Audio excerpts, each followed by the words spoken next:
भविष्य के साथ सेमीकंडक्टर जुड़ा हुआ है। हर उपकरण में मेड इन इंडिया चिप क्यों न हो, क्यों ये सपना मेरे देश का नौजवान देखे। टैलेंट यहाँ है, सेमीकंडक्टर का काम हिंदुस्तान में होगा और हम एंड टू एंड सॉल्यूशन दुनिया को देने की ताकत रखते हैं। गर्मजोशी भरे स्वागत के लिए मैं आपका हार्दिक धन्यवाद करता हूँ। सिंगापुर केवल एक पार्टनर देश नहीं है, सिंगापुर हर विकासशील देश के लिए एक प्रेरणा है। हम भी भारत में अनेकों सिंगापुर बनाना चाहते हैं और मुझे खुशी है कि हम इस दिशा में मिलकर प्रयास कर रहे हैं।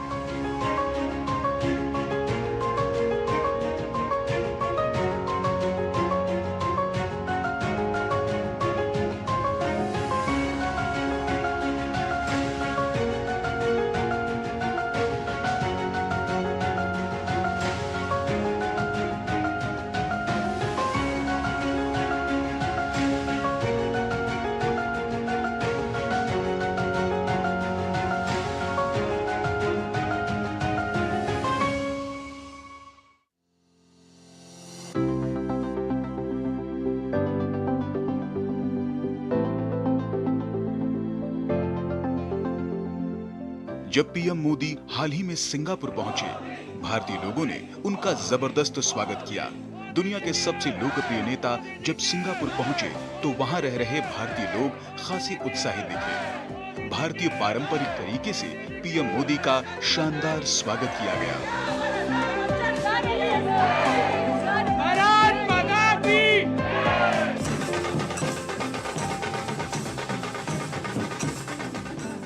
पीएम मोदी ने भी अपने खास अंदाज में अभिवादन स्वीकार किया। पूरा माहौल ही मोदीमय नजर आ रहा था।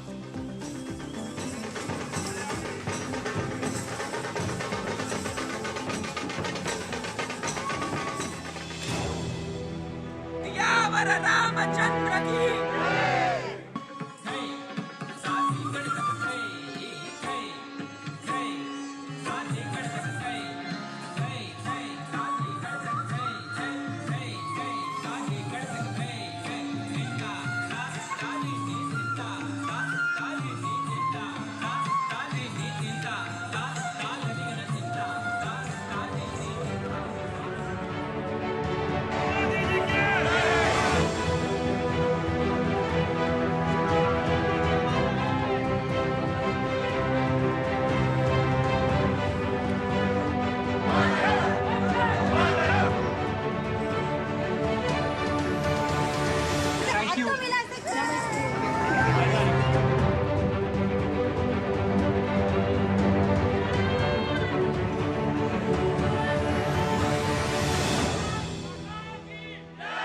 जैसे ही मोदी जी खुद से ड्रम बजाने चालू कर दिए, आई थिंक सभी को बहुत ही ज़्यादा आनंद हुआ और ये शायद one in the life time opportunity है।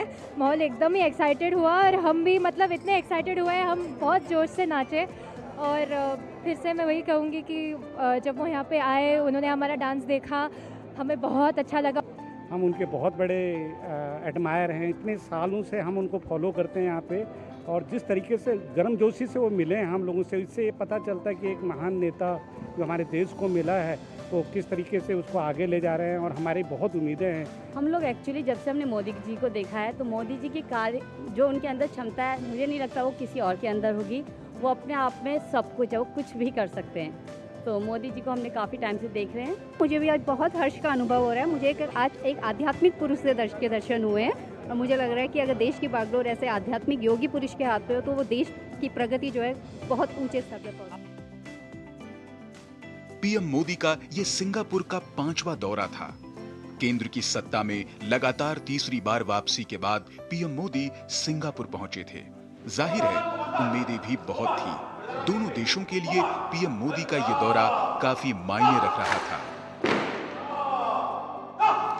पीएम मोदी का आधिकारिक तौर पर भव्य स्वागत तो हुआ ही, खास बात ये रही कि लॉरेंस वोंग के सिंगापुर का प्रधानमंत्री बनने के बाद पीएम मोदी की ये उनसे पहली मुलाकात रही।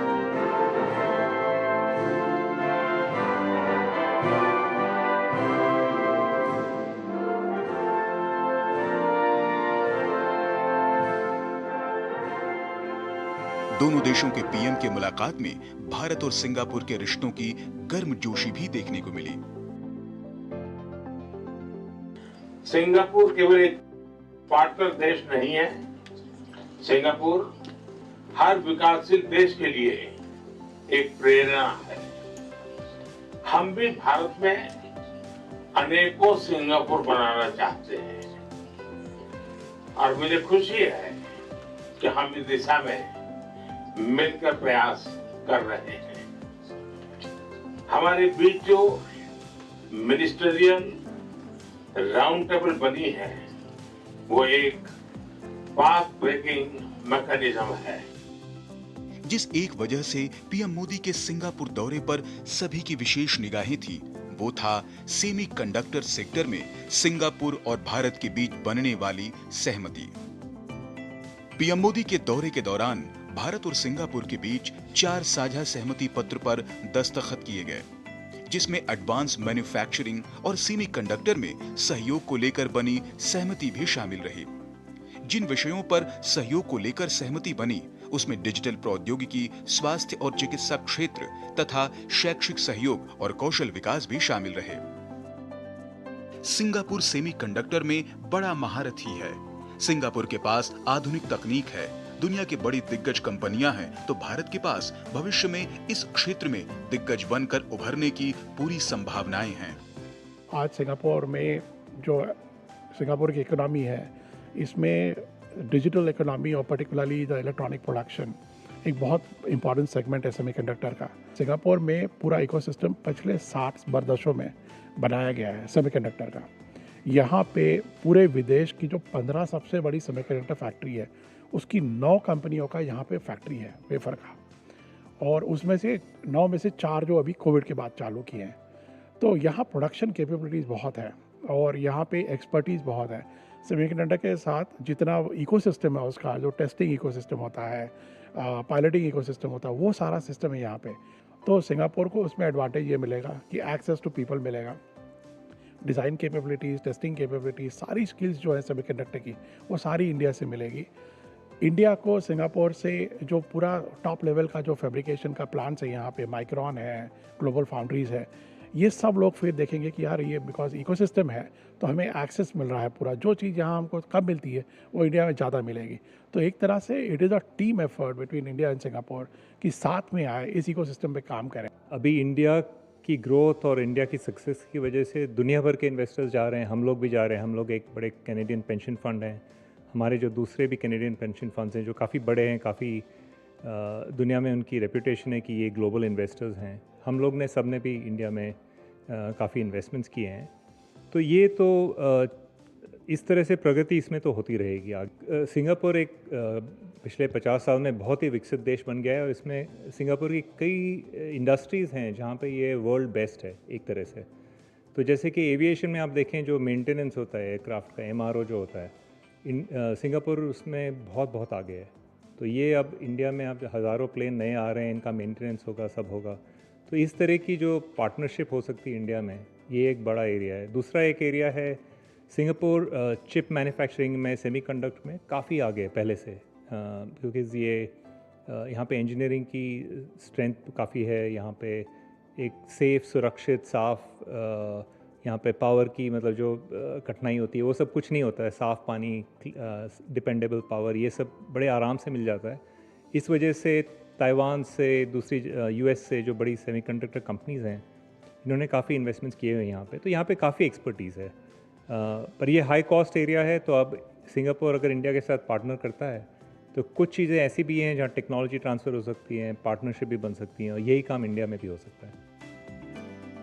सिंगापुर में पीएम मोदी ने अपने दौरे के दूसरे दिन एक एडवांस्ड मैन्युफैक्चरिंग यूनिट का दौरा भी किया।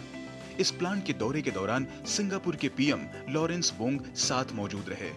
जिस कंपनी के यूनिट का पीएम मोदी ने दौरा किया वो सेमीकंडक्टर और इलेक्ट्रॉनिक्स क्षेत्र की अग्रणी सिंगापुरी कंपनी है।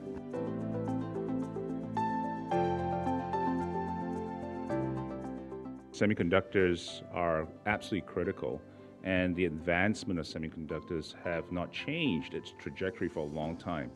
So what you're seeing today are semiconductor काफी क्रिटिकल सेक्टर है। अब कई क्रिटिकल तकनीक एक साथ आ रही है। एआई के क्षेत्र में सेमीकंडक्टर की बहुत अहम भूमिका रहने वाली है। इससे दुनिया के व्यवसायों पर भी बहुत असर पड़ेगा और इसके साथ ही ह्यूमन कैपिटल सहित तमाम जगहों पर एआई का बहुत असर होने वाला है। भारत और सिंगापुर के बीच सेमीकंडक्टर में साझेदारी महज इन दो देशों के लिए नहीं बल्कि पूरे विश्व के लिए काफी अहम हो सकती है।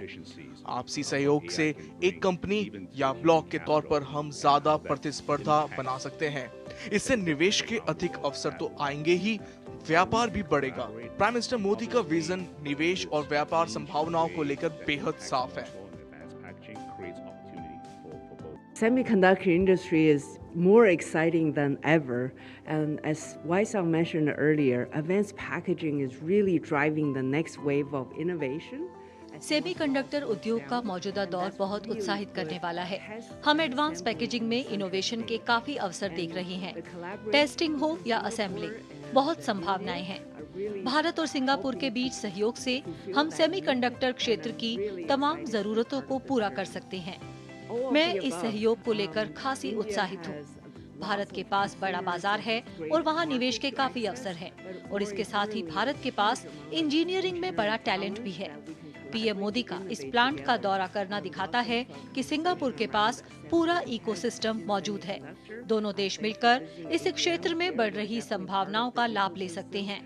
Singapore has many technology innovators in this space, and I think we have great opportunity to collaborate to develop solutions that unique to India, so that we can differentiate in the semiconductor space.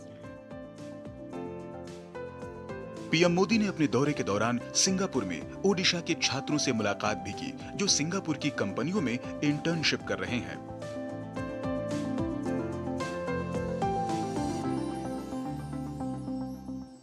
इधर training लेने आई थी, internship programme के लिए आई थी 6 month, और उन्होंने मुझे बोला कि आप इधर किस लिए आए हो, क्या काम कर रहे हो और क्या क्या मतलब सीखा इधर से। तो मैंने बोला कि हम लोग यहाँ पर आए थे इंटर्नशिप के लिए और 6 मंथ यहाँ पर इंटर्नशिप लेके हम फ्यूचर में कुछ आगे बढ़ेंगे। और बोले कि आप किधर से हो। मैंने बोला कि हम उड़ीसा से हैं और हमारा उड़ीसा का भगवान का नाम लिया था, जगन्नाथ, उनका नाम लिया था और वो भी बहुत खुश हुए। मैं पहले मिला प्रधानमंत्री जी से, तो वो पूछे मेरे से कि तुम कहाँ से बिलोंग करते हो, तो मैं बोला पुरी से। तो वो पुरी सुन के वो मेरे कंधे पे हाथ रख दिया, क्योंकि वो जगन्नाथ जी को बहुत मानते हैं। तो बोले कि जय जगन्नाथ बोले, तो हमको थोड़ा खुशी हुआ कि हम जहाँ से बिलोंग करते हैं वहाँ को भी लोग मानते हैं। और मैं यहाँ WC के थ्रू से आया था, यहाँ वर्ल्ड स्किल सेंटर के थ्रू से, जो कि मुझे एक अपॉर्चुनिटी मिला था कि स्टूडेंट इंटर्नशिप में आना है इधर सिंगापुर में, इधर विज़िट करके इधर सब जानना है कैसे लोग काम करते हैं यहाँ पे, कैसे तरीका होता है। उसके बाद इंडिया जाके ये सब तरीका आजमाना है, जो कि हमारे यंग ग्रोथ जो बच्चे हैं, जो लोगों को परेशानी होती है कि जॉब कैसे मतलब अच्छे से कर पाएँ, कैसे आगे बढ़ पाएँ ज़िंदगी में, तो वो लोग यहाँ पे अगर ये जो इंटर्नशिप प्रोग्राम है ये और बढ़ता है और सिंगापुर और इंडिया का जो मेल जो ज़्यादा अच्छा हो जाता है, तो हमारे क्या होगा कि हमारे यूथ जो लोग हैं उनका जनरेशन थोड़ा आगे जाएगा, वो थोड़ा जान पाएंगे अपने करियर के बारे में, फोकस हो पाएंगे कि कहाँ पे जाना है, कहाँ पे नहीं जाना है। और ये सेमीकंडक्टर जो चीज़ है वो अगर इंडिया में डेवलप हो रहा है तो बहुत सारे यूथ को भी फ़ायदा होगा। भारत में सेमीकंडक्टर्स की डिमांड तेजी से बढ़ रही है। हर नई तकनीक में इसका बहुत अहम रोल है। आपका मोबाइल फोन हो या फिर अंतरिक्ष में जाते यान, कीबोर्ड हो या कोई भी इलेक्ट्रॉनिक उपकरण, सब में ये सेमीकंडक्टर चिप्स इस्तेमाल की जाती है। इस क्षेत्र में कुछ प्रमुख देशों मसलन Taiwan, Korea, America, Japan, Singapore पर ही दुनिया भर की निर्भरता रही है, जिसके कारण कोविड काल में इसकी आपूर्ति को लेकर भी संकट सामने आया था। फिलहाल अपनी सेमीकंडक्टर जरूरतों की आपूर्ति के लिए भारत आयात पर निर्भर है।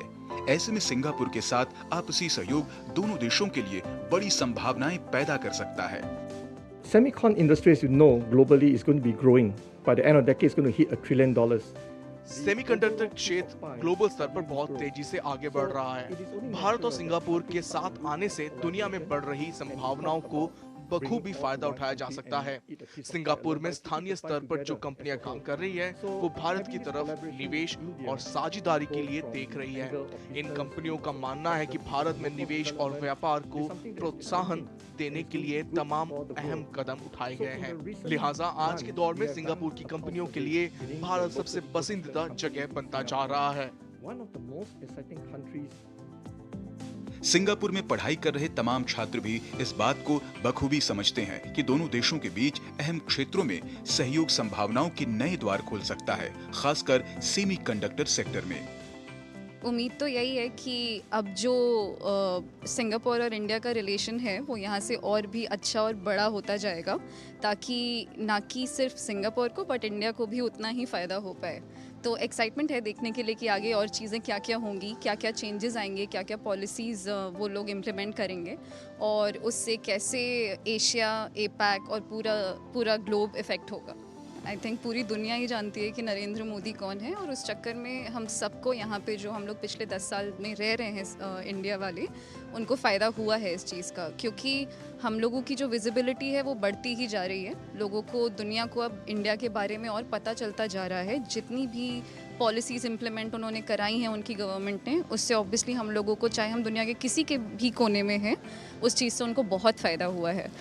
सिंगापुर में स्पेसिफिकली इंडिया को लेकर बहुत ज़्यादा उत्साह है और इसका हमने एक उदाहरण पिछले साल देखा था जब हम सब स्टूडेंट हैं, बट हमारे जो क्लासमेट्स हैं जो जापान से है, फिलीपीन से है, साउथ कोरिया से है, इन लोगों को एक एक्साइटमेंट थी कि हमें इंडिया विजिट करना है। तो लगभग 50 लोगों का जो 50 फॉरेनर बच्चों का एक तमगा था, हम लेके इंडिया गए थे। हमने उनको इंडिया में अलग अलग जगह घुमाई थी, जयपुर घुमाया था, दिल्ली घुमाया था, बेंगलोर घुमाया था। तो एक जो एडवांसमेंट है, डेवलपमेंट है जो आज के डेट में पिछले 10 साल में इंडिया में हुआ है, उसको देख के वो भी एक तरीके से अचंभित रह गए थे कि इंडिया आज कहाँ के कहाँ बढ़ गया है। जहाँ पे हम लोग 2000 के बाद पहले दशक में हम लोग फ्रेजाइल 5 में जाने जाते हैं, आज we are known as the top 5 GDP countries में एक जो आते हैं और हम जल्द ही टॉप 4 में जाने वाले। तो इसको लेके एक्साइटमेंट है और इसके लीडर है, इसका श्रेय नरेंद्र मोदी जी को जाता ही है। सर मैं इसका आपको एक एग्जांपल दूंगा। मेरे को यहाँ एमबीए करते हुए 1 साल 2 महीना हो गया और एनयूएस बिजनेस स्कूल एक ग्लोबल बिजनेस स्कूल है। शायद ही कोई ऐसा दिन गया होगा जब किसी सब्जेक्ट में प्रोफेसर ने ये नहीं बोला होगा कि ये आने वाली सेंचुरी अगले 100 साल के लिए इंडिया की सेंचुरी होगी।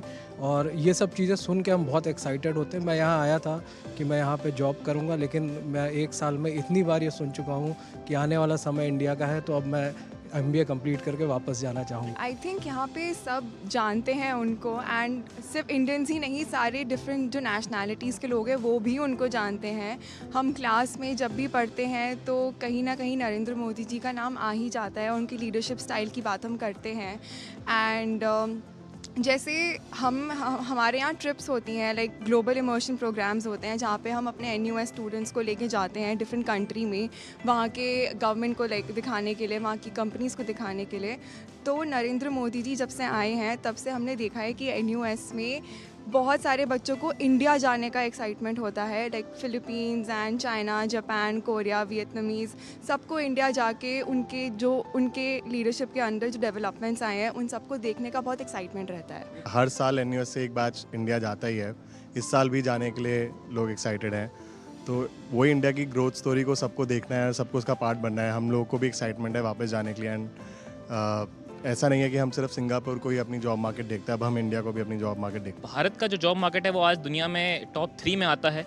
वहाँ की जो रोल्स है, वहाँ की जो अपॉर्चुनिटी है वो दुनिया में कहीं से भी कम नहीं है।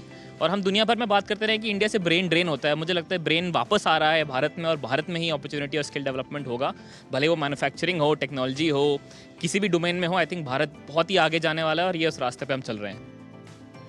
भारत और सिंगापुर के बीच सहयोग के विस्तार से दोनों देशों को कई मायनों में काफी फायदा हो सकता है। अभी भारत बहुत तेजी से कोशिश कर रहा है कि वो आने वाले समय में सेमीकंडक्टर इंडस्ट्री में एक बड़ी शक्ति बनकर उभरे। सिंगापुर के साथ बनी सहमति के भविष्य में बहुत मायने हैं। गुरुवार 5 सितंबर को प्रधानमंत्री मोदी सिंगापुर के टॉप बिजनेस लीडर से भी मिले और उन्हें भारत की सेमीकंडक्टर इंडस्ट्री में निवेश करने का न्योता भी दिया। भारत इस सेक्टर में पूरा इकोसिस्टम बनाने की तरफ तेजी से आगे बढ़ रहा है। हम चिप बनाने के लिए इकोसिस्टम बनाने में तेजी से जुटे हुए हैं। माननीय प्रधानमंत्री का जो विजन है विकसित भारत का, उसके लिए कुछ स्तंभ चाहिए, पिलर्स चाहिए, जो कि हमें वहाँ तक ले जा सके। मुझे पूरा विश्वास है कि सेमीकंडक्टर एंड इलेक्ट्रॉनिक्स सबसे महत्वपूर्ण पिलर रहेगा इस यात्रा में। सेमीकंडक्टर एक बैकवर्ड इंटीग्रेशन है माना जाता है, तो हम सेमीकंडक्टर मैन्युफैक्चरिंग और उसके साथ लगा बेयर बोर्ड पीसीबी वो मैन्युफैक्चरिंग करना चाहते हैं। तो अभी जो अनाउंसमेंट या अप्रूवल मिला है वो हमारा 4-4.5 हजार करोड़ों का प्रोजेक्ट है, जिसमें सेंट्रल गवर्नमेंट ने हमें उसका अप्रूवल दिया है। तो हम जब इलेक्ट्रॉनिक मैन्युफैक्चरिंग करते हैं तो उसमें 2 मुख्य कंपोनेंट होते हैं, एक सेमीकंडक्टर और एक बेयर बोर्ड पीसीबी। और ये आज के स्टेट में ये दोनों चीज़ हम बाहर से इंपोर्ट कर रहे हैं, मोस्टली चाइना से इंपोर्ट कर रहे हैं, बाहर से कर रहे हैं। हम उसको कम करना चाहते हैं। उसको कम कैसे करेंगे? हम इंडिया में उसे डोमेस्टिकली मैन्युफैक्चर करें। अभी जो हमें सेंट्रल गवर्नमेंट से अप्रूवल मिला है वो गुजरात में प्लांट डालने का है। इसके लिए उन्होंने हमें सब्सिडी अप्रूव किया है, गुजरात गवर्नमेंट ने हमें सब्सिडी अप्रूव किया है। तो ये प्लांट हम सेमीकंडक्टर मैन्युफैक्चरिंग करने के लिए वहाँ डालेंगे। 70% जो हमें सब्सिडी मिल रहा है गवर्नमेंट से, उसके कारण हम ज़्यादा कॉस्ट कॉम्पिटिटिव रहेंगे। हम ये कॉस्ट जो हम सेव करेंगे हम अपने एंड कस्टमर को ट्रांसफ़र करेंगे। जैसे अभी हम सेमीकंडक्टर बनाएंगे, वो सेमीकंडक्टर जब इंडिया में बनेगा तो कॉस्ट इफेक्टिव बनेगा। उसको हम मॉड्यूल बनाएंगे, उस मॉड्यूल को हम ऑटोमोटिव को देंगे। हम कॉस्ट को कम करेंगे, मॉड्यूल का पैसा कम होगा, एंड इलेक्ट्रिक व्हीकल का पैसा कम होगा। भारत की एक्ट ईस्ट पॉलिसी के मद्देनजर भी प्रधानमंत्री मोदी का सिंगापुर दौरा खास मायने रखता है। डिजिटाइजेशन, आर्टिफिशियल इंटेलिजेंस या सेमीकंडक्टर के क्षेत्र में भारत एक ऐसा सहयोगी देश चाहता है जो तकनीक और निवेश दोनों ला सके। इसके लिए सिंगापुर से व्यापारिक संबंध बहुत अहम है। सिंगापुर आसियान की सबसे बड़ी अर्थव्यवस्था है।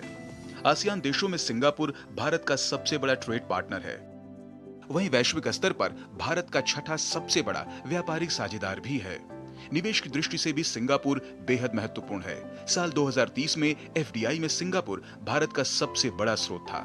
साल 2000 से अभी तक सिंगापुर भारत में कुल $160 बिलियन निवेश कर चुका है।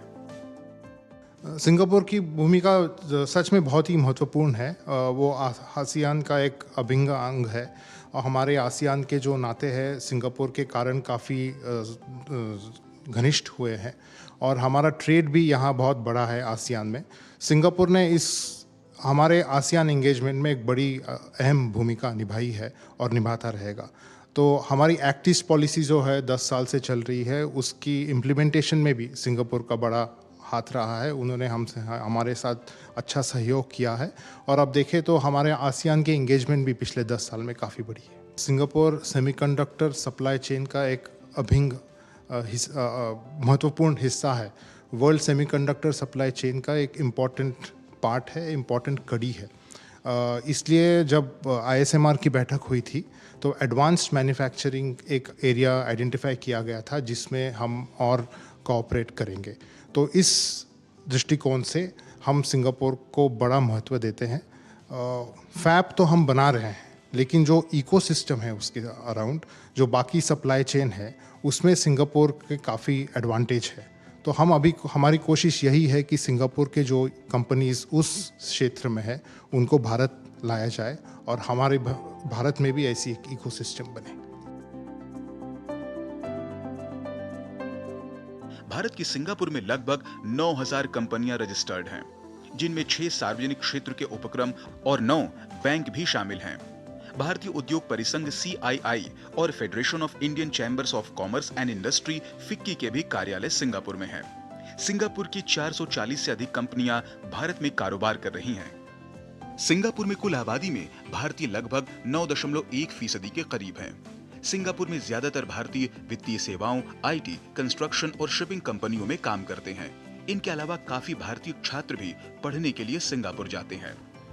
भारत के बाहर किसी भी एक शहर में सिंगापुर में IIT और IIM के पूर्व छात्रों की संख्या सबसे अधिक है।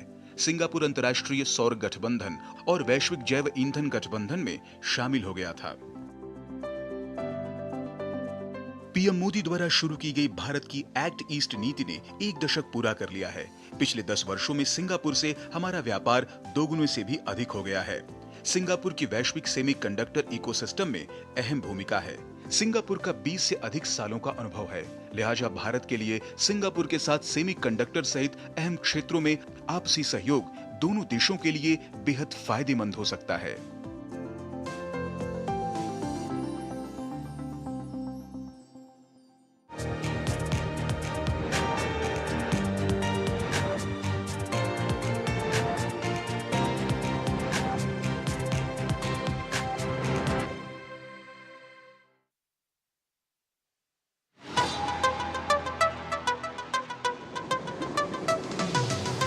बीते 10 सालों में भारतीय रेलवे ने प्रधानमंत्री नरेंद्र मोदी के दूरदर्शी नेतृत्व में बड़े बदलाव देखे हैं।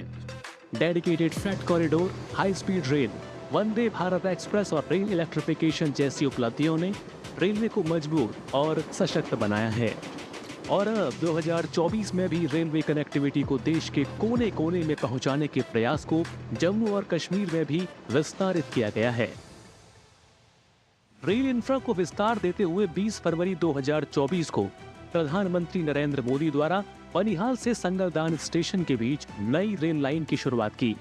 यही नहीं, उन्होंने बारामूला श्रीनगर बनिहाल संगलदान सेक्शन के इलेक्ट्रिफिकेशन को भी हरी झंडी दिखाई और श्रीनगर के संगलदान स्टेशन के बीच इलेक्ट्रिक ट्रेन का शुभारंभ भी किया। बनिहाल से संगलदान रेल लिंक की लंबाई 48.1 किलोमीटर की है, जिसमें 15 बड़े और छोटे पुल और 43.37 किलोमीटर की 11 सुरंगें शामिल हैं। कश्मीर घाटी तक रेल पहुंचाने के ड्रीम प्रोजेक्ट को हकीकत का रंग देते हुए संगलदान रियासी ट्रैक को भी तैयार कर लिया गया है, जिसका ट्रायल रन भी सफलतापूर्वक रहा।